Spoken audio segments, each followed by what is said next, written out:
आहे तो रद्द झालेला पाहायला मिळतोय। स्वतः गोखले बिल्डर्स कडून अशा प्रकारचा मेल जो आहे तो राजू शेट्टींना प्राप्त झाल्याची माहिती राजू शेट्टींनी दिलेली आहे। तुमची पहिली प्रतिक्रिया? खरं तर हे आंदोलनाला यश सन्माननीय योगी महाराज त्यांचं आहे। त्याचबरोबर जैन युवक संघटनेचे सगळे युवक जे आज त्या ठिकाणी काम करतात त्यांचं आहे आणि प्रामुख्यानं आमचे नेते राजू शेट्टी जे शेतकरी प्रश्नावर आपण काय महाराष्ट्रात काम केले, तळागाळात काम केले, हे त्यांचं यश मी समजतो। आणि पुणेकरांनी ह्या सगळ्या विषयावर जो पाठिंबा दिलाय, ह्या सगळ्या पुणेकरांचा पाठिंबा, ह्याच्या दिवस ही सुरुवात ह्या व्यवहाराला आता सुरुवात झाली रद्द होण्याची, तर हे सगळं यश त्यांचं आहे। आज तुम्ही बघितलं असेल तर पुणे शहरामध्ये विद्येचं माहेरघर आहे।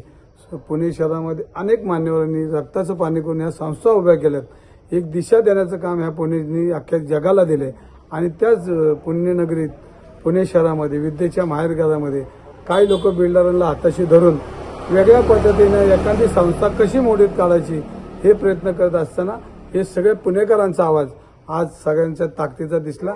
त्यामुळे गोखलेंनी आज मेल केलाय, पण हा मेल केल्यानंतर खऱ्या अर्थानं तो व्यवहार अजून रद्द झाला नाही। तो रद्द उद्याही होऊ शकतो, उद्या सोमवार आहे, कारण जो गतिमान व्यवहार झाला आणि तो गतिमान व्यवहार परत एका मिनिटात एका तासात होऊ शकतो, कारण दोन्ही लोक जर एकत्र आले तर आजही रजिस्टरला घरातून उठून आपण कुठल्या तरी घरी ऑफिसमध्ये बसून हा व्यवहार रद्द करायचा प्रयत्न करू।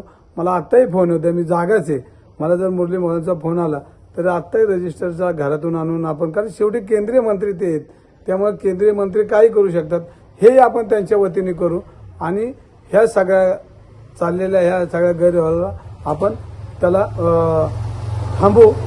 हे सगळं यश सन्माननीय आज दुपारीच मला एकनाथ शिंदे साहेबांनी सक्त ताकद दिली की 2 दिवस तुम्ही काय बोलू नका, 2 दिवसात ह्याच्यामध्ये तोडगा निघेल, मी तो प्रयत्न करतोय। आणि खऱ्या अर्थाने ते माऊलीच्या मंदिरामध्ये, ज्ञानेश्वर महाराजांच्या मंदिरामध्ये, श्री संत ज्ञानेश्वर महाराजांच्या मंदिरामध्ये त्यांनी मला शब्द दिला की हा व्यवहार तुम्हाला पूर्ण करून देतो, 2 दिवस तुम्ही काय बोलू नका। आणि म्हणून माझं ट्विटर युद्ध त्यांनी सांगितल्यापासून ट्विटर युद्ध बंद झालं, पण माझ्याकडे हातभर कागद आहेत अजून। जर त्यांची इच्छा असेल हे मिटवायचं नसेल तर हातभर कागद विशाल गोखले, बडेकर आणि मोहोळ यांना रोज मी पाठवतो आणि त्यांनी रोज एक खुलासा करत, मी आरोप करणार आता खुलासा विचारणार आहे। आणि ह्याच्यामध्ये मग जनतेमध्ये जे सामाजिक कार्यकर्ते, सगळे माहितीचे अधिकारीचे कार्यकर्ते, त्यांनी हे सगळे तपासावेत आणि ह्याच्यामध्ये दोषी ह्याचा शासनाचा, या मंत्रिपदाचा किती विशाल गोखलेने फायदा घेतलाय आणि लाभ किती घेतलाय हे समाजाला कळेल। परंतु आता आमची लढाई संपलेली आहे। मला शिंदे साहेबांनी सक्त ताकीद दिली की आता तू काय बोलू नको, 2 दिवस मी बोलणार नाही। पण माझ्या अंगावर जी मुघलाची टीम, मुघल सगळे माझ्या अंगावर आले होते एक 10-15 दिवसात, वक्फ बोर्डची त्यांना जरा जागेची काळजी पडली तर त्या मुघलांना ह्या पुणेकरांनी थोपवलेले असं मला वाटतंय।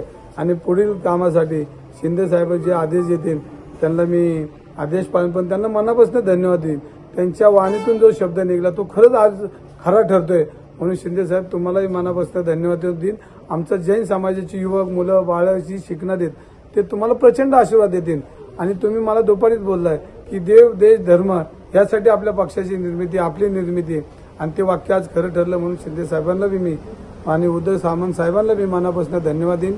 सर्व शिवसैनिकांना ज्या ट्विटर युद्धामध्ये, ज्या मोबाईल युद्धामध्ये, जे मेसेज युद्धामध्ये कायम जेवढी जनता माझ्या पाठीशी उभी राहिली, मला तिथनं सपोर्ट केला आणि तुम्ही सर्वांनी सपोर्ट केला, ह्याचं सगळं श्रेय हे सगळ्या सिस्टीमला जातं। मी फक्त कार्यकर्ता आहे, नाममात्र कार्यकर्ता आहे आणि त्यामुळं हा माझा विजय ना, हा सगळा मुनी योगींचा, आपल्या ते संतांचा विजय, हा युवकांचा विजय, राजू शेट्टींचा विजय आणि ह्या सगळ्या चुकीच्या सिस्टीमने दिलेल्या त्रासाचा आम्ही लढलो, म्हणून हे सगळं यश हे सगळं त्यांचं आहे। तुम्ही उद्यापासून जे आंदोलन पुकारलं होतं त्या आंदोलनाची पुढची भूमिका काय असणार आहे? तुम्ही स्वतः उद्या तिथे जाऊन भेट देणार आहात का?